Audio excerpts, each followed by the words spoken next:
जब किसी महिला के कान में मासूम के मुंह से मां शब्द सुनाई पड़ता है तो मानो सारी दुनिया थम सी जाती है। हर महिला संतान प्राप्ति कर खुद संपूर्णता को प्राप्त करना चाहती है, लेकिन किन्हीं कारणों से कई महिलाओं की ये चाहत पूरी नहीं हो पाती। ऐसी ही महिलाओं की सूनी गोंद भर रही है आईवीएफ की ये तकनीक। जी हां, आप देख रहे हैं आपका डॉक्टर और मैं हूं आपके साथ कंचन डोगरा। हमारे साथ कुछ खास मेहमान, कुछ एक्सपर्ट डॉक्टर्स मौजूद हैं, उनका तारुफ आपसे करवा देती हूं। डॉक्टर पार्थ जोशी हमारे साथ है, IVF specialist, Indira IVF Ahmedabad से। हमारे साथ डॉक्टर पूजा सिंह है, IVF specialist, Indira IVF Delhi से। डॉक्टर राम्या मिश्रा हमारे साथ हैं, IVF specialist, Indira IVF Kanpur से। आप तमाम डॉक्टर्स का बहुत बहुत स्वागत है हमारे इस कार्यक्रम में।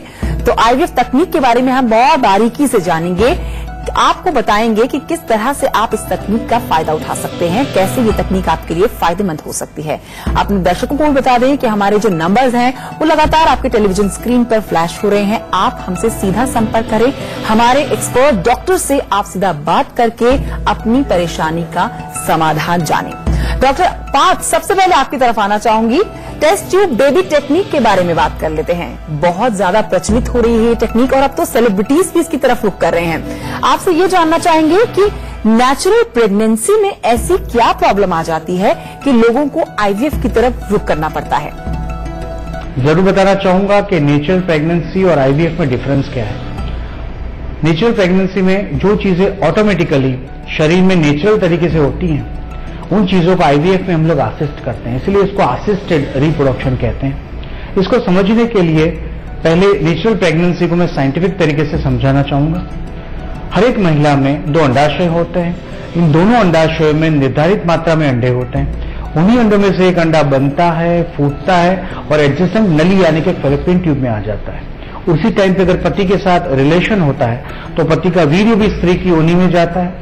वीर्य में रहे शुक्राणु बच्चेदानी से होते हुए नली तक पहुंचते हैं। इन नली में अंडे और शुक्राणु का मिलन होता है, गर्भ बनता है और यही गर्भ बच्चेदानी में चिपक जाता है और मां उसको 9 महीना अपने गर्भ को पोषित करती है और डिलीवरी करा देती है। इसको हो गया नेचुरल प्रेगनेंसी बोलेंगे। अब इसमें नलियों का रोल समझना बहुत जरूरी है कि नली कोई मैकेनिकल पाइप नहीं है कि अंडे शुक्राणु चल के आते हैं और मिल जाते हैं। इनमें सीलियास करके बाल जैसे रेसे होते हैं जिन दोनों को मिलाने का काम करते हैं, गर्भ बनाते हैं और गर्भ को धक्का लगा के बच्चेदानी तक पहुंचाते हैं। अगर ये नली इन्फेक्ट हो गई, सीलियाज इन्फेक्ट हो गए, स्टिफ हो गए तो ये काम नहीं हो पाता। इसी नलियों के प्रॉब्लम के लिए आईवीएफ का उद्भव हुआ था। और आईवीएफ को मैं एकदम सरल भाषा में समझाऊं तो 1978 में लुइस ब्राउन करके एक बेटी का सबसे पहली आईवीएफ लाइव टेस्ट बेबी का जन्म हुआ था। उसकी माता को भी यही प्रॉब्लम था, तो इसीलिए आईवीएफ का उद्भव हुआ नलियों को बाईपास करने के लिए। आईवीएफ में महिला को इंजेक्शन दिए जाते हैं, उसके अंडे तैयार किए जाते हैं। अंडों को फिर ओम पिकअप नाम की प्रक्रिया से बेहोश करके महिला का अंडा निकाल दिया जाता है। वो अंडे को पति के स्पर्म के साथ मिक्स करके गर्भ बनाया जाता है और उसी गर्भ को महिला के बच्चेदानी के अंदर 3 से 5 दिन के बाद प्रत्यारोपित कर दिया जाता है। इस तरह से महिला प्रेग्नेंट हो जाती है। मतलब आईवीएफ में कोई ऑपरेशन नहीं होता, कोई टाका चीरा नहीं होता, बहुत सिंपल प्रक्रिया है। नेचुरल प्रेगनेंसी में जो नलियों का रोल है उसको बाईपास कर दिया जाता है आईवीएफ में। ये मैंने आपको सिंपल तरीके से समझाया। तो आईवीएफ तकनीक तो उन लोगों के लिए वाकई में वरदान है, बहुत बड़ी उम्मीद है जो नेचुरली कंसीव नहीं कर पा रहे हैं। डॉक्टर पूजा, आपकी तरफ आना चाहेंगे। नेचुरली कंसीव जो कपल नहीं कर पाते हैं वो आईवीएफ की तरफ रुख करते हैं, लेकिन आईवीएफ की तरफ जाने की उनको जरूरत पड़ती है। ऐसा आप कौन सी जांच करती हैं, कौन सी सबसे पहले आप बीमारी को पता लगाने के लिए जांच की तरफ बढ़ती है जिससे पता लगता है कि उनको इनफर्टिलिटी है और अब उनको आईवीएफ की तरफ रुख करना चाहिए? देखिए, कोई भी कपल अगर इनफर्टिलिटी या प्रेगनेंसी नहीं होने की प्रॉब्लम से जूझ रहे हैं तो सबसे पहले हस्बैंड और वाइफ दोनों की ही डिटेल टेस्ट होनी चाहिए। हमारे समाज में अक्सर ऐसा होता है कि वाइफ के टेस्ट होते रहते हैं बट हस्बैंड के कोई टेस्ट नहीं होते, तो ऐसा नहीं करना है। सबसे पहले पति और पत्नी दोनों की ही डिटेल में जांचें होनी चाहिए। अगर हस्बैंड की बात करें तो पुरुषों में सीमेन टेस्ट होता है, सीमेन एनालिसिस बोलते हैं जिसको। उसमें हम स्पर्म काउंट यानी कि शुक्राणुओं के काउंट, उनकी क्वालिटी, उनकी मॉर्फोलॉजी, वाइटलिटी, मतलब कितने शुक्राणु हैं, कितनी मात्रा में हैं, उनकी गुणवत्ता क्या है, उसमें से कितने जीवित हैं, तैरने की शक्ति कितनी है उनकी। तो ये डिटेल सीमेन एनालिसिस जरूरी है हस्बैंड की। औरतों की बात करें तो औरतों में 3-4 चीजें अपने को जांचनी होती हैं। सबसे पहले जो अंडे कैसे बन रहे हैं, उनके एग्स कैसे बन रहे हैं। खून की एक जांच होती है जिसको हम AMH बोलते हैं, उससे आपके अंडे कैसे बन रहे हैं उसके बारे में आपको जानकारी मिल सकती है। इसके अलावा आपकी नलियां खुली हुई हैं कि नहीं, ट्यूब टेस्ट जिसको आम भाषा में ट्यूब टेस्ट बोलते हैं, उससे नली की अवस्था का पता लगाया जा सकता है कि नलियां खुली हैं कि नहीं। और तीसरी जांच है वो बच्चेदानी यानी कि यूट्रस की जांच है। यूट्रस की झिल्ली कैसी है, कोई जाले तो नहीं है, कोई गांठ तो नहीं है यूट्रस में, तो यूट्रस में कोई दिक्कत तो नहीं जिसकी वजह से कि प्रेगनेंसी नहीं हो रही। तो ये 3 चीजों को जांचना बहुत जरूरी है, अंडे, ट्यूब्स और यूट्रस। इसके अलावा कुछ हार्मोन्स के टेस्ट भी कराने पड़ते हैं। तो ये हस्बैंड वाइफ के मिला जुला के दोनों के टेस्ट करने होते हैं। बहुत ज्यादा टेस्ट नहीं होते, लेकिन हाँ ये 3-4 टेस्ट करने होते हैं जिससे कि आप किसी कारण तक पहुंच सकते हैं। जी, तो मतलब थोड़ी सी जांच से ही निसंतानता के कारणों का आसानी से पता लग जाता है। डॉक्टर पूजा से आप ये जान रहे थे। डॉक्टर राम्या, आपकी तरफ आना चाहूंगी। रिसर्च की बात कर लें तो भारत में करीब 28 मिलियन कपल्स ऐसे हैं जो कंसीव नहीं कर पा रहे हैं। क्या कारण होते हैं इनफर्टिलिटी के? देखिए, अगर हम निसंतानता या फिर इनफर्टिलिटी के कारणों की बात करें तो मोटा मोटा इनको हम लोग 3 भागों में डिवाइड कर सकते हैं। एक होता है फीमेल इनफर्टिलिटी यानी कि महिला के कारण, दूसरा होता है मेल इनफर्टिलिटी यानी कि पुरुषों के कारण, और तीसरा होता है अनएक्सपेक्टेड इनफर्टिलिटी, इसके की कोई कारण नहीं होते हैं। अगर हम महिलाओं की बात करें तो 30 से 40% जो इनफर्टिलिटी होती है वो महिलाओं की वजह से होती है, 30 से 40% पुरुषों की वजह से, और बाकी बचे हुए अनएक्सप्लेन्ड कॉजेज में आते हैं। सबसे पहले महिलाओं की बात करते हैं। महिलाओं में जो सबसे इम्पोर्टेंट कारण होता है वो होता है शरीर में अंडों का कम होना या अंडों का समय से न फटना। जैसा कि आज हम सब लोग देख रहे हैं कि पहले जो नॉर्मल शादी की एज हुआ करती थी वो 20 से 22 साल के बीच में हो जाया करती थी। अब ये उम्र बढ़ करके 28 से 30 साल तक पहुंच चुकी है। जब किसी भी महिला की जैसे उम्र बढ़ती है तो उम्र के साथ में उनके शरीर में अंडों की संख्या व क्वालिटी भी खराब होना शुरू हो जाती है, जो कि एक बहुत मुख्य कारण होता है महिलाओं में इनफर्टिलिटी का। इसके अलावा कभी कभी PCOD की समस्या होती है जिसकी वजह से अंडे समय से नहीं फट पाते हैं, रसोलियां बन जाती हैं, खून की गांठें हो जाती हैं अंडाशयों में जिसकी वजह से अंडे समय से नहीं निकल पाते हैं या उनकी क्वालिटी खराब हो जाती है।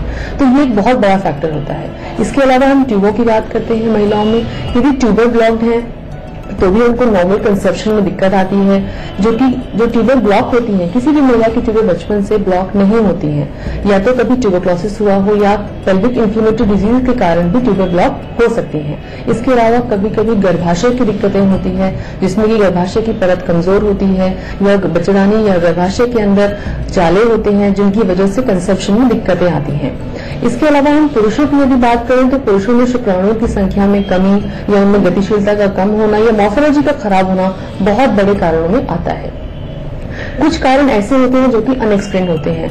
अगर हम इन सब को छोड़ दें जो कि मेडिकल कॉजेज के अंदर आते हैं, इसके अलावा आजकल जो हमारे खाने पीने का ढंग है, जो लाइफस्टाइल चेंजेस हैं, पोल्यूशन इतना ज्यादा हो चुका है जिसकी वजह से हमारी निसंतानता की समस्या बढ़ती जा रही है। स्ट्रेसफुल लाइफ हो चुकी है, जैसे कि आपने IT सेक्टर्स में भी देखा होगा, हस्बैंड वाइफ दोनों वर्किंग है, सुबह 5 बजे 6 बजे उठ के जाना है हॉस्पिटल, अपने घर ऑफिस पहुंचना है, वापस आकर के सारा स्ट्रेसफुल लाइफ बहुत ज्यादा हो चुकी है जिसकी वजह से भी निसंतानता की समस्या काफी बढ़ती जा रही है। तो मेडिकल कारणों के साथ हमारी लाइफस्टाइल भी निसंतानता का कारण बन जाती है। और निसंतानता से जुड़ी हुई अगर आपकी कोई भी समस्या है तो आप बेहिचक हमारे डॉक्टर से सीधा बात कर सकते हैं। लगातार आपके टेलीविजन स्क्रीन पर हमारे नंबर्स फ्लैश हो रहे हैं।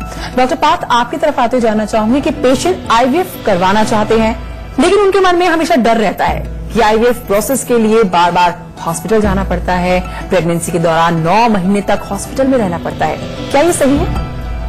मैं पेशेंटों को समझाना चाहूंगा, डरिए मत, घबराइए मत। IVF एक बहुत सरल प्रक्रिया है।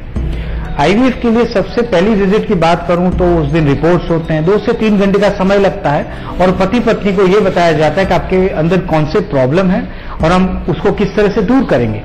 उसके बाद IVF करवाने वाले दंपत्ति को 1 आध महीने की दवाई दी जाती है और महीने बाद एक 15 डेज का सेकंड विजिट स्लॉट होता है जिसमें रोज 1-1 घंटा महिला को अस्पताल आना पड़ता है, दवाई, सोनोग्राफी, इंजेक्शंस, डॉक्टर से मिलने के लिए। अमूमन 12वें दिन महिला को बेहोश करके उसका अंडा निकाल दिया जाता है। उस दिन आपको 3 से 4 घंटे रुकना पड़ता है और 15वें या 17वें दिन एम्ब्रियो ट्रांसफर कर दिया जाता है। मतलब ये पूरी प्रक्रिया ऑलमोस्ट 2 विजिट्स में कंप्लीट की जाती है, जिसमें आपको कभी भी रात को अस्पताल में रुकना भी नहीं है, आपको घर के तीसरे आदमी यानी कि मम्मी पापा बहन किसी की जरूरत भी नहीं है। बहुत सिंपल प्रक्रिया है। आईवीएफ को नजर में रखते हुए उसकी बहुत सारी मान्यताएं आज के समाज में प्रवर्त रही है। आप खुद समझिए कि आईवीएफ एक बहुत सिंपल प्रक्रिया है, जिसमें आप ही के अंडे शुक्राणु का मिलन किया जाता है और आप ही के बच्चेदानी में बने हुए घर को प्रत्यारोपित कर दिया जाता है। मतलब आगे चलने वाली प्रेगनेंसी एक नॉर्मल प्रेगनेंसी है, तो कहीं पे डरने की जरूरत नहीं है। आपको 9 महीना पलंग पे सोए रहने की जरूरत नहीं है। आप नौकरी कर सकते हो, आप घर काम कर सकते हो, आप सीढ़ी चढ़ उतर कर सकते हो, आप जरूरत पड़ने पे ट्रैवल भी कर सकते हो। कहीं पे भी डरने की जरूरत नहीं है। मैं सिंपल दंपति को यही समझाना चाहूंगा कि इतने सालों में अगर आपको प्रेगनेंसी मिल रही है तो उसको प्रेम से गुजारना है, टेंशन के साथ नहीं गुजारना है। तो डॉक्टर आपकी बात को आगे बढ़ाएंगे, लेकिन हमारे साथ हमारी कॉलर जुड़ गई हैं। निधि हमसे बात करना चाहती हैं। जी निधि, अपना सवाल पूछिए।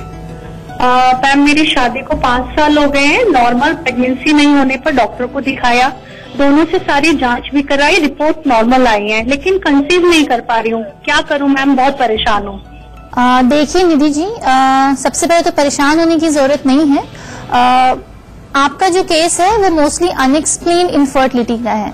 जितने भी निसंतान दंपत्ति हैं उनमें से तकरीबन 15 से 20% लोगों को में हम बोलते हैं कि अनएक्सप्लेन इनफर्टिलिटी है।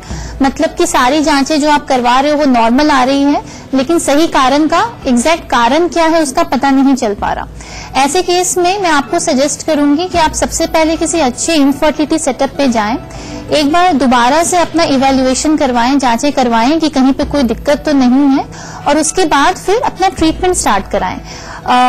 जैसे कि 5 साल हो गए हैं तो मैं उम्मीद कर रही हूँ कि अभी तक आपकी दवाइयों वगैरह से काफी समय से ट्रीटमेंट चल ही रहा होगा। अगर नहीं तो हम कुछ दिन तक दवाइयों के साथ कोशिश कर सकती हैं आप। उसके अलावा और तरीके होते हैं, जैसे कि IUI होती है। IUI यानी कि इंट्रा यूट्राइन इंसेमिनेशन। इसमें शुक्राणु को डायरेक्टली यूट्रस के अंदर इंजेक्ट किया जाता है। तो आप 3 से 4 बार IUI भी करवा के देख सकती हैं। लेकिन अगर आपने दवाइयों से भी ट्रीटमेंट करवा लिया है और IUI भी करवा चुके हैं तो अभी आपको और ज्यादा देर नहीं करनी चाहिए। आपको अभी IVF के बारे में सोचना चाहिए। बहुत सारे ऐसे दंपत्ति हैं जिनमें कि अनएक्सप्लेन इनफर्टिलिटी है, कोई कारण का पता नहीं लग पा रहा और वो IVF तकनीक के द्वारा उनको संतान प्राप्त हुई है।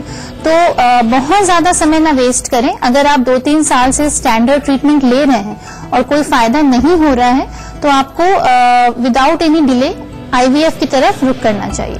तो निधि, आप निश्चिंत रहिए, आपको घबराने की जरूरत नहीं है, क्योंकि आपके लिए उम्मीद अभी बाकी है। बहुत शुक्रिया हमें कॉल करने के लिए। डॉक्टर रामिया, मैं आपसे सवाल पूछना चाहूंगी कि जनरली मेल्स को ये लगता है कि उनमें कोई प्रॉब्लम नहीं हो सकती, लेकिन 1/3 मामलों की बात करें तो इसमें मेल्स जो पुरुष हैं इनफर्टिलिटी के कारण के रूप में सामने आ जाते हैं। आप बताइए कि मेल में स्पर्म का रेशियो कम होने के क्या कारण होते हैं और क्या IVF उनके लिए भी फायदेमंद है? बहुत अच्छा सवाल आपने पूछा है, क्योंकि पहले जब हम लोग देखते थे तो अक्सर महिलाओं को ही निसंतानता के लिए रिस्पॉन्सिबल माना जाता था, लेकिन अब ये चीजें टेस्ट के द्वारा ये सब मालूम पड़ चुका है कि पुरुष भी उतने ही जिम्मेदार होते हैं निसंतानता के लिए। अगर हम स्पर्म काउंट की बात करें तो आज से 10, 15, 20 साल पहले जो स्पर्म का नॉर्मल काउंट हुआ करता था वो 18, 80 मिलियन, 100 मिलियन तक हुआ करता था। आज ये संख्या घट करके 30-40 मिलियन तक ही रह गई है। जो WHO ने जो क्राइटेरिया दिए हुए हैं उसमें उन्होंने कहा है कि कम से कम 15 मिलियन स्पर्म काउंट जरूरी होता है एक नॉर्मल मेल को फर्टिलिटी यानी कि प्रजनन क्षमता को का अच्छा होने के लिए। लेकिन आजकल जैसे मैंने पहले भी बताया कि स्ट्रेसफुल लाइफ हो चुकी है, लाइफस्टाइल है, अल्कोहल, ड्रग अब्यूज, इन सब कारणों की वजह से या पोल्यूशन की वजह से शुक्राणुओं की संख्या या रेशियो में कमी आ चुकी है। अब यदि लेकिन ऐसे भी बहुत से पुरुष आते हैं जिनके शुक्राणुओं की संख्या कम हो चुकी है, लेकिन उन्हें भी निराश होने की कोई जरूरत नहीं है, क्योंकि यदि शुक्राणुओं की संख्या कम भी है, सपोजली जैसे कि WHO ने बताया कि 15 मिलियन का काउंट एटलीस्ट नॉर्मल रहता है। अगर आपके शुक्राणुओं की संख्या 10 कृत्रिम गर्भाधान जैसे टेक्निक का यूज करके प्रेगनेंसी को ले सकते हैं। कृत्रिम गर्भाधान में महिला के शरीर में अंडों को दवा देकर के बढ़ाया जाता है। अल्ट्रासाउंड से उनको हम लोग मॉनिटर करते हैं, फिर अंडे को फटने का इंजेक्शन लगा करके पुरुष के शुक्राणु को लेकर के उन्हें वॉश करके बच्चेदानी के अंदर छोड़ दिया जाता है। जिससे कि प्रेगनेंसी होने की संभावना नॉर्मल से बढ़ जाती है। इसके अलावा यदि संख्या, जो शुक्राणु की संख्या है, ये और कम है, यानी कि 5 से 10 मिलियन के बीच में है, तो ऐसे लोग IVF यानी कि इन विट्रो फर्टिलाइजेशन, जिसमें हम अंडे को शरीर से बाहर निकाल करके उसके आसपास अच्छी मात्रा में गतिशील शुक्राणु छोड़ देते हैं, का यूज कर सकते हैं। यदि संख्या और भी कम है, 5 मिलियन से भी कम हो रही है संख्या, तो ऐसे लोग ICSI पद्धति, जिसको कि हम लोग बोलते हैं इंट्रासाइटोप्लाज्मिक स्पर्म इंजेक्शन, इसका यूज करके एक अंडे को एक शुक्राणु से जिसमें मिलाया जाता है, इसके द्वारा भी वो लोग खुद की संतान की प्राप्ति कर सकते हैं। यदि शुक्राणुओं की संख्या निल भी बताई जा रही है, कभी कभी ऐसा भी होता है कि शुक्राणु जो वीर्य में आते हैं उनको निल बताया जाता है, यदि ऐसी भी संभावना है, ऐसी भी कंडीशन है, तो ऐसे लोग भी पिता बन सकते हैं अपने खुद के शुक्राणुओं के द्वारा टीसा या टेस्टिकल बायोप्सी पद्धति का यूज करके। तो उम्र के साथ साथ फर्टिलिटी पर असर पड़ता है, ऐसे में IVF से फायदा आपको हो सकता है। निसंतान से जुड़ी हुई अगर आपकी कोई भी समस्या है तो बेहिचक आप हमारे डॉक्टर से सीधा संपर्क कर सकते हैं। आपके टेलीविजन स्क्रीन पर लगातार हमारे नंबर्स फ्लैश हो रहे हैं। डॉक्टर पूजा, कई फीमेल्स के प्रेगनेंसी तो उनको हो जाती है, लेकिन बार बार मिसकैरेज होता रहता है, तो इसके क्या कारण होते हैं और क्या ऐसी फीमेल्स मां बन सकती हैं? जी हाँ, ये काफी एक चिंताजनक समस्या है कि काफी सारी महिलाओं में प्रेगनेंसी तो हो जाती है, लेकिन उसके बाद वो आगे कंटिन्यू नहीं हो पाती। इसे हम अपनी भाषा में रिकरेंट प्रेगनेंसी लॉस भी बोलते हैं। इसके कई सारे कारण हो सकते हैं।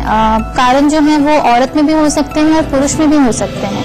अगर औरतों की बात करें तो कुछ इम्यूनोलॉजिकल कॉजेज होते हैं, जिसके आप खून की जांच करके एक अंदाजा लगा सकते हैं। इसके अलावा उनके अंडों की क्वालिटी, उनकी गुणवत्ता, मात्रा देखनी बहुत जरूरी है। आप अपना AMH टेस्ट करवा सकती हैं ऐसे पेशेंट्स, ये जानने के लिए कि उनके अंडों की क्वालिटी वगैरह कैसी है। अल्ट्रासाउंड करके यूट्रस की क्या स्थिति है, कहीं बच्चेदानी में कोई झिल्ली तो नहीं है, कुछ जाले तो नहीं है, या कोई फाइब्रॉइड तो नहीं है, ये सब भी पता लगाना जरूरी है। पुरुषों की बात करें तो स्पर्म की क्वालिटी में अगर कोई दिक्कत हो तो बार बार प्रेगनेंसी खराब होने का खतरा रहता है। कुछ नई टेस्ट हैं, जैसे कि एक DNA फ्रेगमेंटेशन इंडेक्स टेस्ट हम बोलते हैं, ये करवा के स्पर्म की क्वालिटी का एक अंदाजा लगाया जा सकता है।